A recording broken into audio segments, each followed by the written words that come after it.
Hai, Assalamualaikum dan salam sejahtera. Bertemu lagi kita dalam siri Nota Bijak bagi mata pelajaran Pendidikan Jasmani tahun 6. Kali ini kita akan membincangkan tentang Unit 3 Aneka Sukan. Perbincangan kita merujuk kepada permainan kategori memadang dengan tajuknya Pembaling Hebat.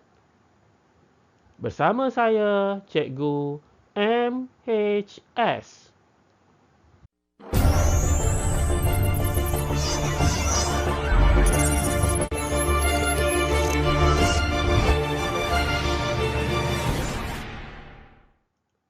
Standard kandungan kita pada kali ini adalah 1.8. Berkebolehan melakukan kemahiran asas permainan kategori memadang dengan lakuan yang betul. 2.8. Berkebolehan mengaplikasikan konsep pergerakan dan prinsip mekanik dalam kemahiran asas permainan kategori memadang. Manakala standard pembelajaran kita adalah 1.8.1. Melakukan balingan tangan lurus ke sasaran dengan pelbagai kelajuan. Dan 2.8.1 menyatakan perkaitan antara mekanik lakuan membaling dengan kelajuan membaling.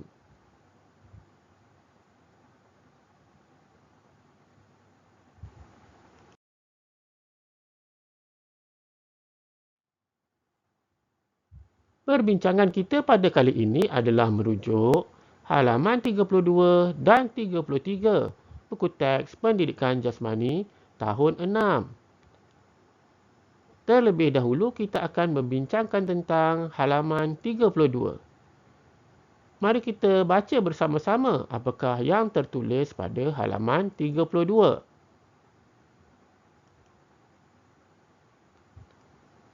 Afiq, Ramu, Dawan dan Albert menyertai permainan balingan bintang dan balingan tepat. Mereka ingin menunjukkan kemahiran balingan tangan lurus. Afiq mahir melakukan balingan tangan lurus mengikut arah jam pada pelbagai kelajuan. Albert pula mahir melakukan balingan tangan lurus lawan arah jam. Kelajuan pergerakan bola ditentukan dengan kadar kelajuan, ayunan atau putaran tangan semasa membaling. Mereka berusaha bersungguh-sungguh untuk memenangi permainan tersebut. Berdasarkan penyataan yang telah kita baca tadi, perbincangan kita nanti akan fokus kepada balingan tangan lurus mengikut arah jam pada pelbagai kelajuan dan juga balingan tangan lurus lawan arah jam.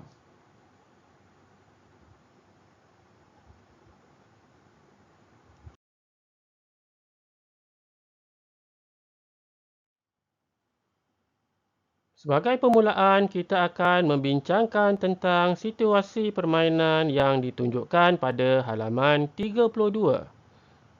Beserta dengan gambar tersebut, ada diberi nota guru tentang cara bermain permainan balingan bintang.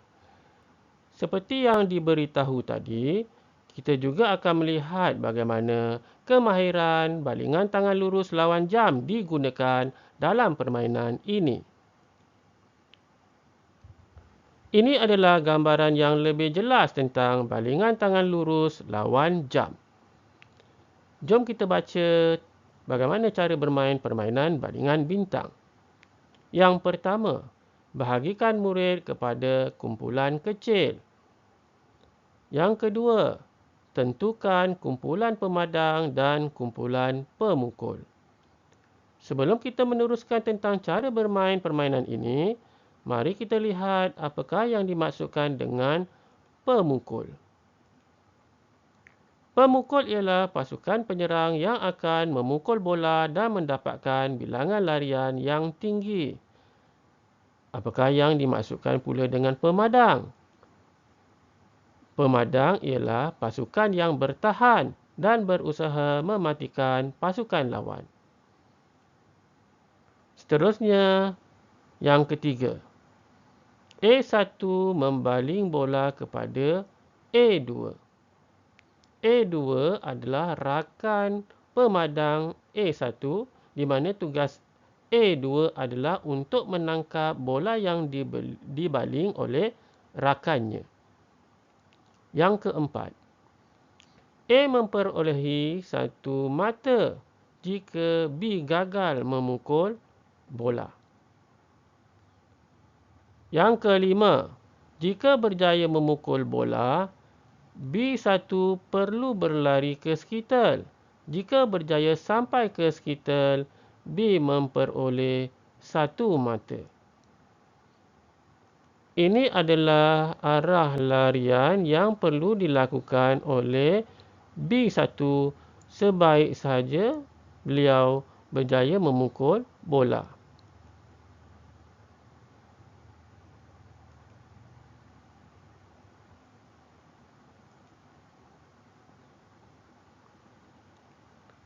Seterusnya, yang keenam, B terkeluar jika 1. Gagal memukul setelah tamat 3 peluang memukul. 2.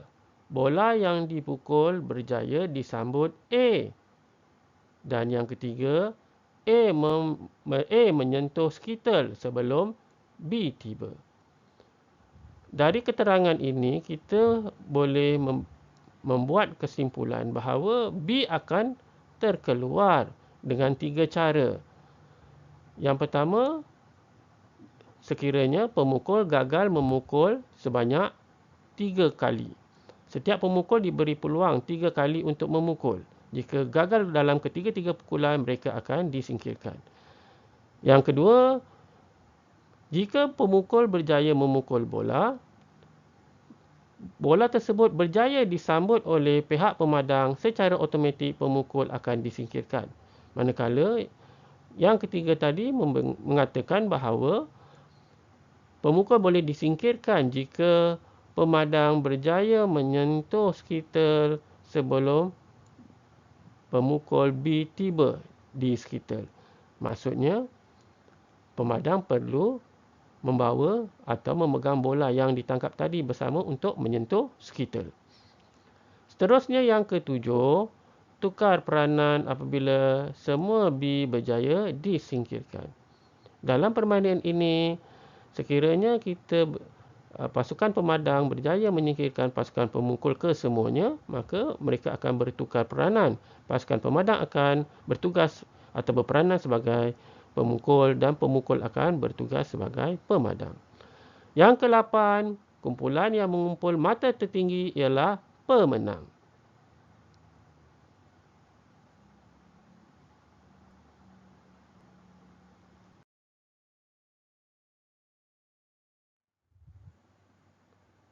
Seterusnya, kita akan membincangkan pula tentang situasi permainan yang ditunjukkan pada halaman 33.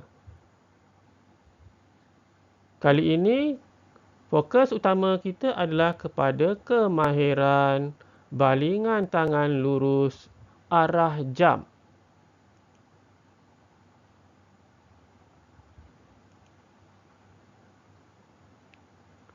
Pembaling hendaklah berdiri dengan keadaan kaki yang bertentangan dengan tangan yang digunakan untuk membaling bola ke hadapan.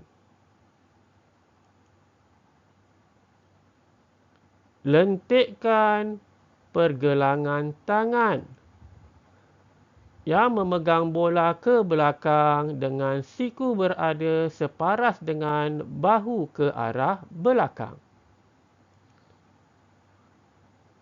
Semasa membuat balingan, lepaskan bola dengan pantas. Berat badan hendaklah diubah ke kaki hadapan untuk mengimbang pergerakan tangan. Pergerakan membaling hendaklah diteruskan dengan ikut lajak selepas bola dibaling. Mata hendaklah memandang pergerakan bola ke sasaran. Fasa ini sangat penting untuk menentukan bola dibaling menuju tepat ke sasaran. Sekarang kita akan baca bersama-sama tentang cara bermain permainan balingan tepat. Yang pertama, bahagikan murid kepada kumpulan kecil. Yang kedua, tentukan kumpulan pemadang dan kumpulan pemukul. Yang ketiga, A1 membaling bola tepat ke pancang untuk menjatuhkannya. Jika berjaya, pasukan memperoleh 3 mata. Ini adalah pancang yang menjadi sasaran pembaling ketika membaling bola. Sekiranya bola yang dibaling berjaya mengenai pancang, bermaksud pasukannya akan mendapat 3 mata. Seterusnya yang keempat, B1 berdiri di hadapan pancang dan perlu menahan bola supaya tidak terkena pancang. Sekiranya berjaya menahan bola, B1 dan B2 akan lari bertukar tempat dan B pula akan memukul. Ini adalah arah larian yang perlu dilakukan oleh pemukul B1 sekiranya pemukul ini berjaya memukul atau menahan bola daripada terkena pancang. Dan ini pula adalah arah larian oleh rakan pemukulnya B2. Mereka akan bertukar posisi. Sebaik saja pemukul B1 berjaya memukul atau menahan bola yang dibaling oleh A1.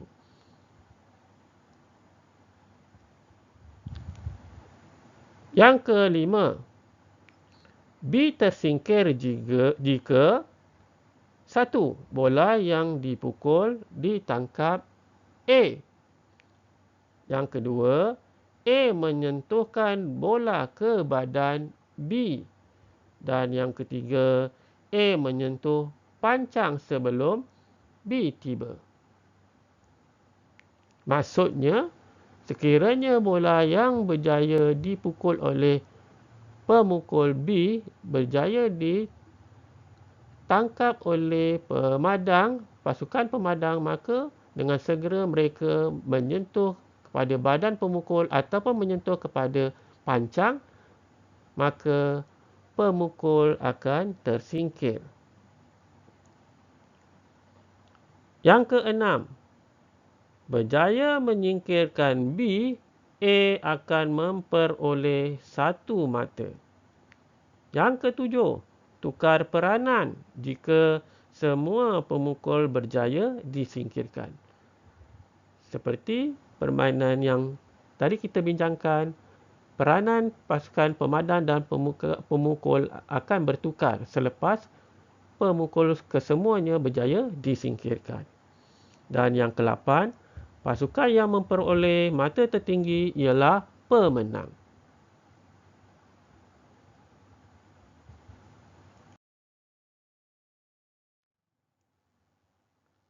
Sebelum kita mengakhiri perbincangan kita, mari kita lihat soalan yang diberi di bahagian kukuh minda. Apakah soalannya? Mengapakah bola perlu dibaling dengan pelbagai kelajuan semasa membaling dengan tangan lurus ke sasaran? Cuba fikirkan apakah jawapannya.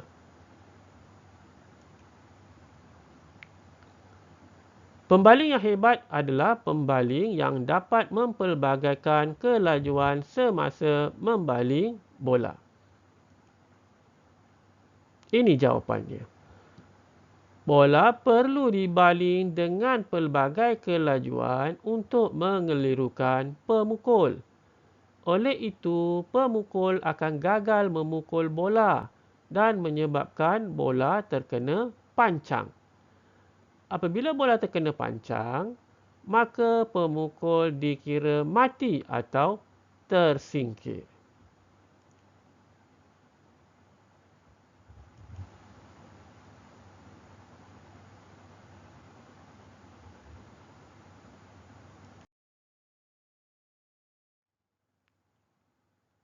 Alhamdulillah, selesailah sudah perbincangan kita pada kali ini.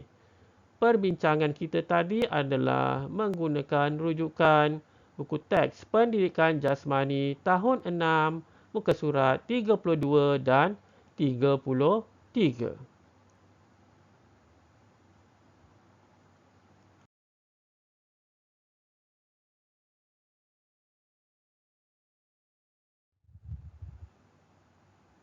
Semoga apa yang dibincangkan tadi akan memberi manfaat kepada anda semua. Seperti biasa, jangan lupa like video ini dan subscribe My Sana Sini channel. Sebelum cikgu mengundur diri, terimalah kata-kata daripada cikgu. Bahan menarik, murid tertarik, pasti hasilnya terbaik. Berjumpa lagi kita pada masa akan datang. Sekian, terima kasih.